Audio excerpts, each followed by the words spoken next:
straight line winds causing some damage in Sumiton along Main Street.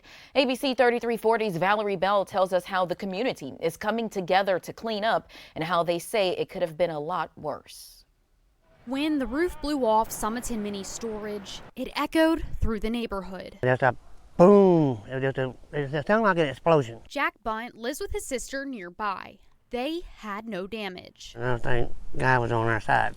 Everything, he was there. Bunt came outside and saw the roof on top of a house. Greeted by police and firefighters answering the call, all thankful it wasn't a lot worse. Life safety is number one, and then property conservation behind that. You were out here when it was dark. I mean, now that it's daylight, does it look any different to you? Yeah, it's a lot different. I'm told the people who live in this home left Tuesday night. Their power got knocked out, and now people are cleaning up pieces of debris like this brick, pieces of wood, and scrunched up metal that still remains. The community here in Sumiton, everything that everybody get along. We come together. Helping one another, whether they knew each other or not. We got here this morning.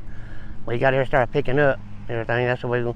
If it takes us to dark to get it done, everything we will. Sherry Allen also lives nearby. As the crow flies, less than a quarter of a mile. Not far at all. When she saw the damage, she thought it could have done some damage. It surely could have, but didn't, thankfully. But also says times are really hard for many people, and I hate something else happening to make it harder. And anyone who lives in Alabama knows these storms and everything, they can do damage.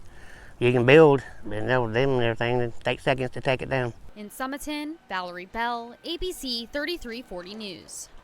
And Sumiton Mini Storage tells us there's minimal water damage inside. They are working to clean up and make repairs there.